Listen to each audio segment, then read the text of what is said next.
BA third year की आज की इस क्लास में आपका स्वागत। अंतर्राष्ट्रीय संबंध में हम पढ़ रहे हैं और आज हमारा टॉपिक है भारत की विदेश नीति की विशेषताएं। भारतीय जो विदेश नीति है, भारत की विदेश नीति, उसकी विशेषताएं। इसमें हमारा पहला बिंदु जो है गुटनिरपेक्षता।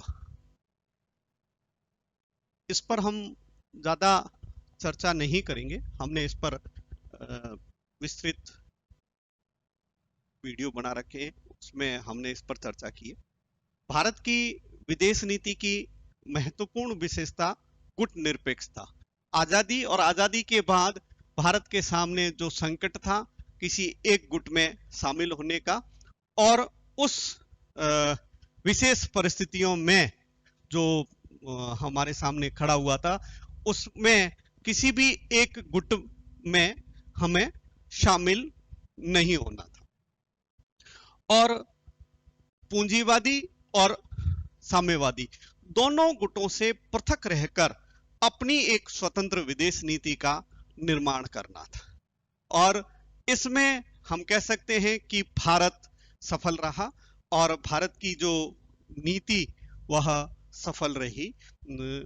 वह न तो साम्यवादी गुट का पिछलग्गू बना और न अमेरिकी जो गुट था उन दोनों से अलग रहकर वह उसने अपनी एक स्वतंत्र विदेश नीति का निर्धारण किया। दूसरी बात है वो आती है हमारी शांति की। शांति की नीति, भारतीय विदेश नीति की महत्वपूर्ण विशेषता शांति, सहयोग और सहिष्णुता। हमारी भारत के स्वतंत्रता संग्राम में भी जो नीति रही थी अंग्रेजों के विरुद्ध, उसमें शांति महत्वपूर्ण थी। शांति और अहिंसा जो है वो बहुत महत्वपूर्ण था। भारत कभी भी युद्धों का समर्थक नहीं रहा। वह वसुधैव कुटुंबकम की भावना की बात करता रहा और युद्ध और संघर्ष को उसने टाला है। यदि हमें विकास करना है, प्रगति करनी है, तो हमें सबसे बड़ा जो है वो मानव जाति को संकट में डालने वाला युद्ध नहीं होना चाहिए। युद्धों से दूर रहना। यदि युद्ध होंगे तो युद्ध वह विकास को अवरुद्ध कर देता है। युद्ध विनाश का मार्ग है, विनाश की स्थितियां लाता है और विनाश में वह विकास नहीं होता। मानव जाति का संहार, मानव जाति सदियों पीछे आना, आर्थिक प्रगति अवरुद्ध हो जाना, मानव जाति के जो सदस्य हैं उनमें विकार या हम कहें अपंगता, उसमें कुछ कमियां, ये सारी जो चीजें आती है वो युद्ध लाते हैं। तो युद्ध कभी विकास के लिए उसको हम समर्थन नहीं कर सकते। तो भारत की विदेश नीति में इसका महत्वपूर्ण योगदान रहा। भारत ने कभी भी युद्ध नहीं किया, युद्ध की पहल नहीं की। अपने ऊपर यदि संकट आया है तो उसने जरूर युद्ध को झेलने की कोशिश की है। बाकी हमारी जो नीति है वो सुरक्षात्मक नीति है, वह हम हमले की नीति को कभी समर्थन नहीं करते। फिर तीसरी जो बात है मैत्री और सह-अस्तित्व की नीति।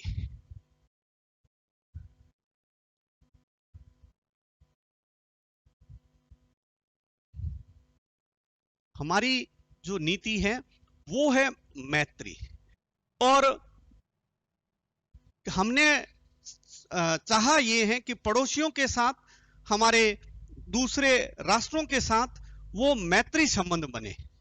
और ये हमारी परंपरागत जड़ों में भी रहा है। चाहे हम प्राचीन भारत की बात करें, चाहे हम वर्तमान भारत की बात करें, तो आजादी के बाद भी भारत ने और इस मैत्री और सह अस्तित्व की नीति के को अपनाने के लिए भारत नेपाल संधि हुई, भारत इराक संधि हुई, भारत जापान के साथ संधि हुई, भारत सोवियत संघ के साथ संधि हुई और भारत बांग्लादेश के साथ संधि हुई। यानी हमने कभी किसी देश के साथ एक तरह से हमलावर की स्थितियां नहीं, मैत्रीपूर्ण ये हमारी जो हमने नीतियां जो हम इस चर्चा कर रहे हैं, वो हमारी जो संबंध है वो मैत्रीपूर्ण सह अस्तित्व, यानी हमने दूसरे देश को के अस्तित्व को भी स्वीकार करना है। ऐसा नहीं है कि हम उन पर राज करना चाहते हैं, हम उन पर शासन करना चाहते हैं या उन पर अपनी जो नीतियां, चाहे साम्राज्यवाद और उपनिवेशवाद के माध्यम से हम उसको लागू नहीं करना चाहते। हम सह अस्तित्व की बात करते हैं कि जियो और जीने दो, लिव एंड लेट लिव, ये हमारी जो नीति है वही हमारी इस आधार बनी। और जो अगली बात है वो है विरोधी गुटों में सेतुबंध।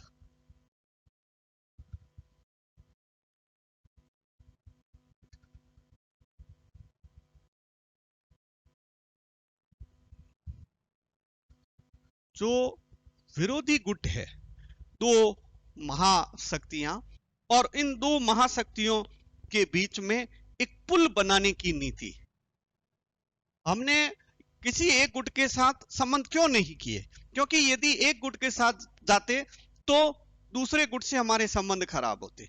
और शीत युद्ध काल की जो स्थितियां थी वो आपके इस शीत युद्ध में ऐसी स्थितियां थी कि कभी भी कहीं पर भी इन दो महाशक्तियों के बीच में युद्ध छिड़ सकता है। दो विश्व युद्धों के बाद तीसरा विश्व युद्ध कभी भी हो सकता है। तो ऐसी स्थितियों से बचने के लिए एक पुल का काम वो भारतीय विदेश नीति ने किया और उन्होंने कभी भी किसी लड़ाई का समर्थन नहीं किया। दोनों के बीच में संवाद की स्थितियों को भारत ने बनाए रखा। फिर एक और जो बात है वो है साधनों की पवित्रता।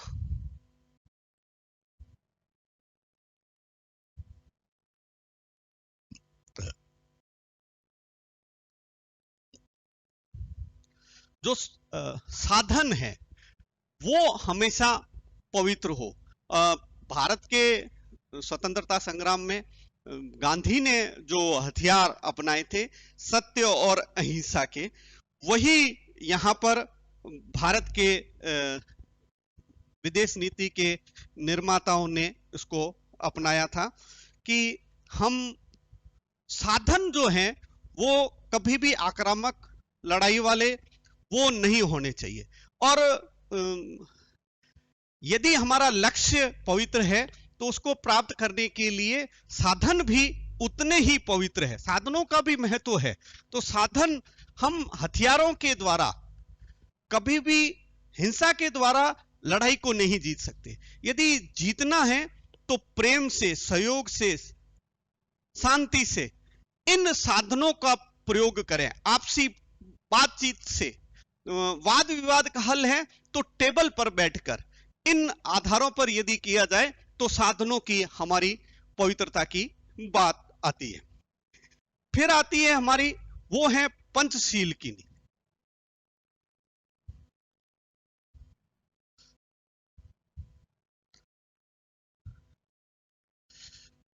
पंडित नेहरू के व्यक्तित्व से प्रभावित ये पंचशील की नीति, जिसमें एक दूसरे की प्रादेशिक अखंडता का सम्मान करें, हमला नहीं करें, सहयोग, शांतिपूर्ण, मैत्रीपूर्ण ये संबंध बनाए रखने की जो पंचशील की नीति थी, उसको भारत और चीन के बीच में स्वीकार किया गया था। भारतीय प्रधानमंत्री नेहरू और चाउ एन लाई, तात्कालिक जो चीन के प्रधानमंत्री थे, उनके बीच में एक संधि, और तिब्बत, भारत और ये चीन के बीच में जो एक तिब्बत था, उस तिब्बत को लेकर एक संबंध, एक संधि हुई थी पंचशील के आधार पर।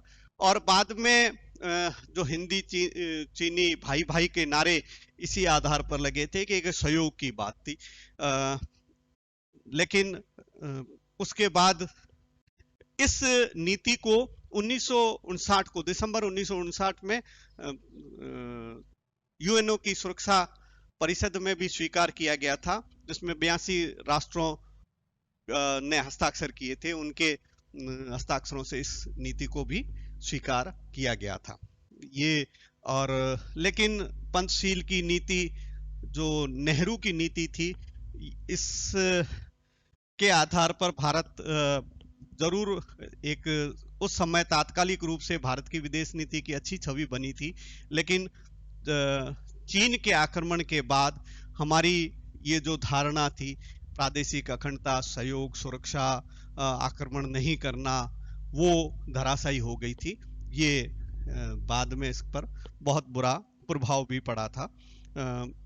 फिर हमारी जो बात है वो है साम्राज्यवाद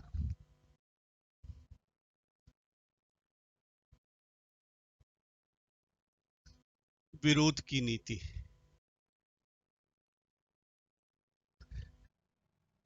जो साम्राज्यवाद, नव साम्राज्यवाद, जो प्रजातीय विभेद या नस्ल भेद जो स्थितियां थी, उसका भी भारत ने विरोध किया था। वो भारत शुरू से ही, चाहे आपके 1956 में जब आपके स्वेज का संकट खड़ा हुआ था और मिस्र पर यूके और फ्रांस दोनों ने आक्रमण किया था, तो भारत ने उसका भी विरोध किया था और ये कहा गया था कि ये एक प्रकार से नव साम्राज्यवाद है और उस नव साम्राज्यवाद का हम विरोध करते हैं। चाहे उस समय जो एक नस्ल भेद की प्रक्रिया चल रही थी, उसका भी भारत ने कभी समर्थन नहीं किया। यानी कुल मिलाकर अंतर्राष्ट्रीय स्तर पर हमारी आवाज को सुना गया था, हमारी आवाज जो है वह प्रभावी रही थी। फिर एक और जो चीज थी वो थी यूएनओ का समर्थन। हमने भारत की विदेश नीति जो है वो आपके इस यूएनओ के समर्थन पर रही। भारत इसका जो 47 के बाद एक सदस्य रहा और भारत ने जब जब जरूरत हुई इस यूएनओ का समर्थन किया।